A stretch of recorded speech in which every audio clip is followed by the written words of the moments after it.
So should we move to the next short story on a lighter note, maybe? And we chose that one because it also deals with gender. So it's called The Admiral's Night. Yeah, this is a story published in 1884. First, it appears in a newspaper. Actually, most of 19th century literature, not only in Brazil, but in much of Europe, was first published in daily papers. It's a story of a love affair between a sailor, a Navy sailor, and a woman. The woman is described as a caboclinha, which means she was a dark-skinned woman.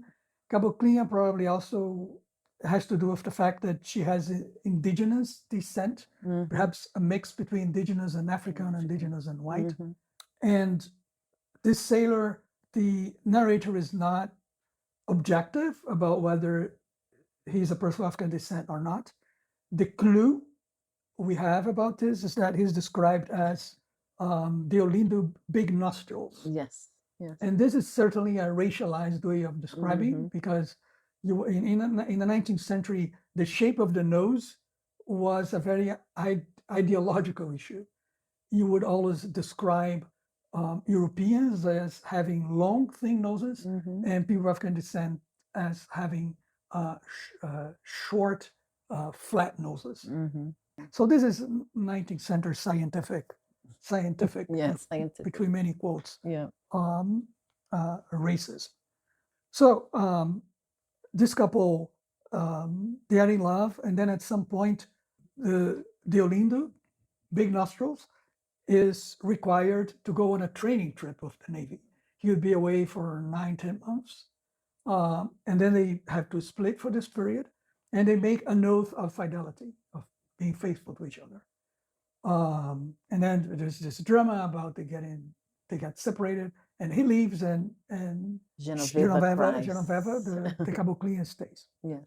But then they are very much in love. Genoveva cries because of his departure. He's sad for a while and so on. But then at some point, she falls in love with another man. When Deolindo comes back, and this is what the story tells, Deolindo has just arrived, and then he's going to meet her. He doesn't know anything about what happened during this 9-10 months that he was away. And when he goes to the place where Genoveva used to live, he learns that she's not there anymore. And the old woman, Dona Inácia, who lives there, tells him that she had left, and she is now living with another man. So then Deolindo goes after her, because Dona Inácia, the old woman, tells him where she's now living. And then he goes to meet her. And Machado is always very attentive to the threat of violence against women. And he describes the sailor going to meet that former lover of his, thinking about his knife, thinking about bloodshed, thinking about revenge. That's the way he goes. And then when he gets there, Genoveva is quietly sewing and doing needlework by the window. And she sees him, she is happy, invites him in, but without showing any kind of intimacy. And then the whole story is about, in many ways, the narrators trying to understand what is going on, because, and together with the sailor, who is also trying to understand if he still has a chance of making up with her and returning to this relationship that he was, because they had made the vows, right? They had made vows.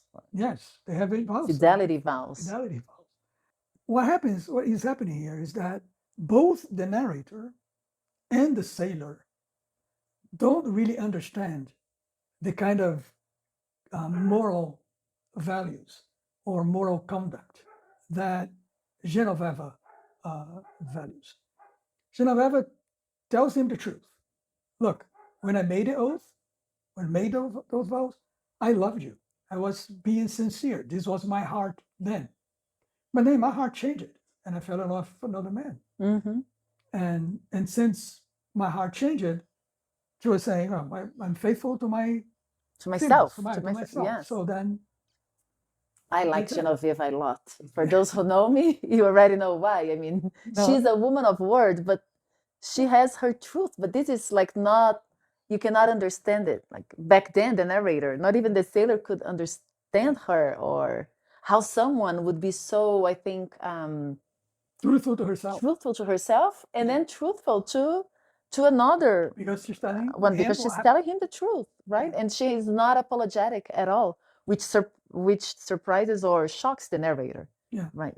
Yeah, it's interesting that when, for example, in the translation, when Deolindo is telling her, we made an oath to each other, we promised to be faithful to each other, and he's telling that to her all the time. She replies, "All right, yes, Deolindo, that's true. When I swore it, it was true. It was so true that I wanted to run far, far away with. You were no one.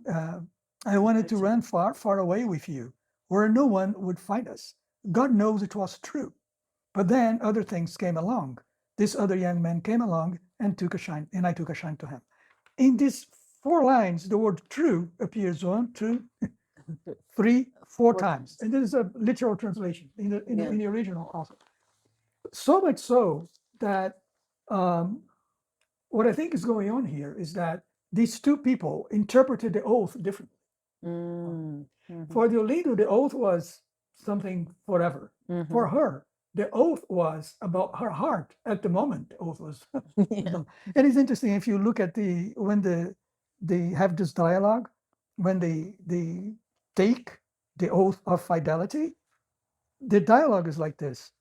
Deolindo says, "I swear by God in heaven, and you." And Genoveva replies, "Me too." And then he goes, "Say it properly. I swear by God in heaven, may the light fail me at the hour of my death."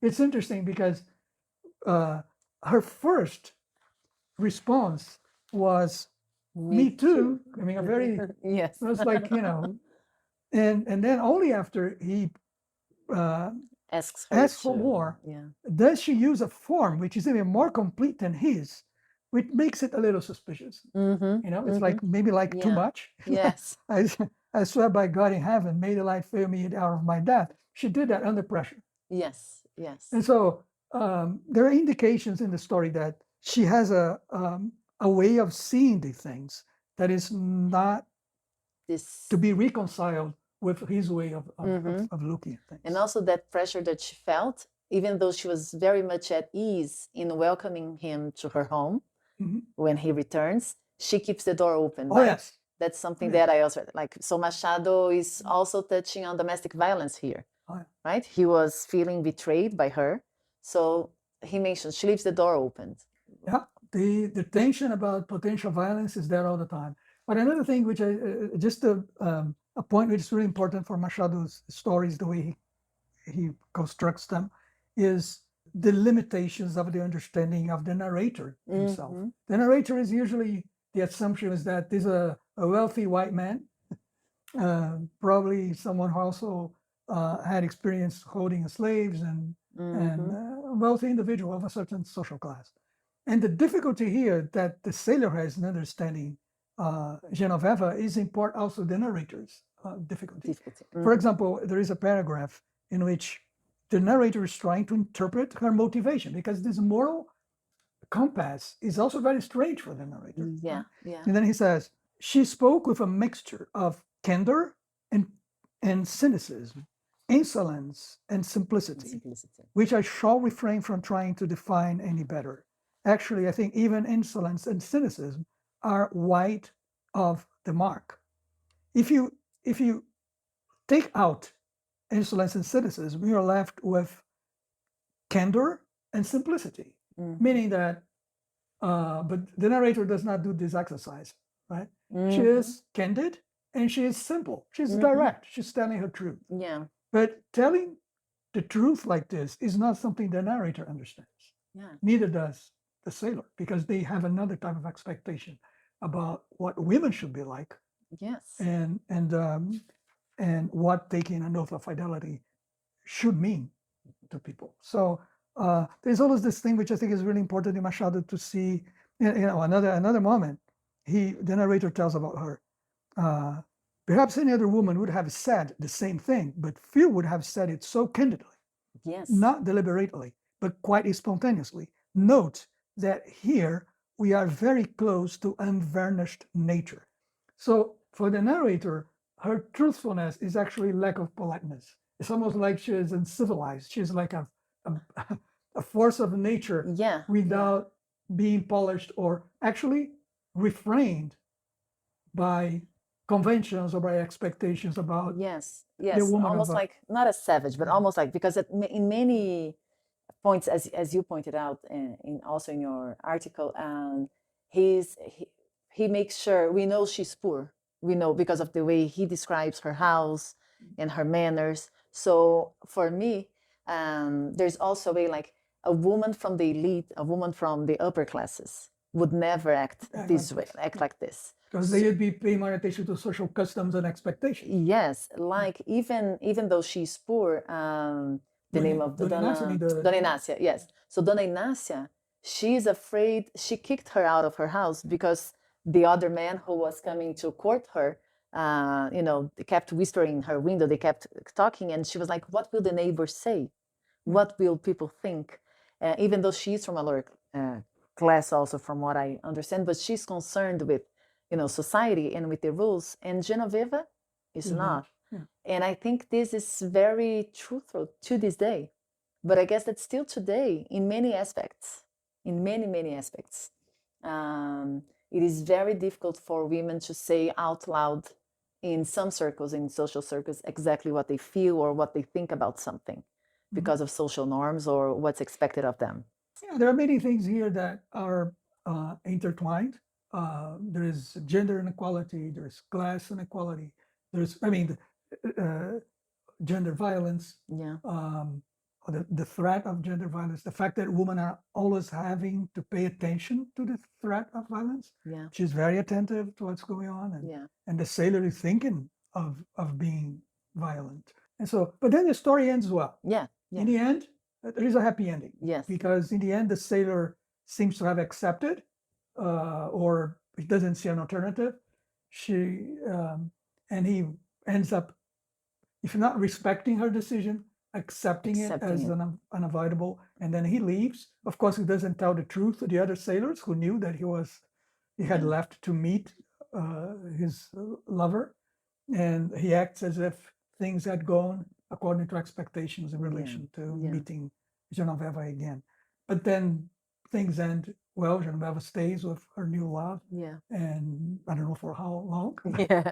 As long as her heart allowed. Yeah. And he goes back to his work in the Navy. And so there is a happy ending. It's a short. It's impressive how much is packed here in terms of class differences, gender inequalities, how the narrator builds the story, and how Machado, the author, projects and builds a narrator that is actually unable to understand several things. So the narrator gives us lots of information that he's not conscious of, he's not aware. And this is Machado building a narrator that is totally different from him. It's another type of person, and he is able to show this by highlighting. Highlighting is not the right word. By giving clues about the limitations of this narrator's understanding of what is going on. And as males, although they are belong to very different social classes, the sailor and the narrator, they share some expectations about how women should behave. Of course. That's why, despite their class differences, since they are both male, they share expectations about how a woman should behave that Genoveva confounds. But this should be an invitation to read Machado's short stories. They are wonderful. Professor Schaloub, thank you very much for your time, for your generosity in sharing your wisdom about Machado de Assis. Thank you, my pleasure. This has been an amazing experience Talking for me. about Machado de Assis is always fun. It is.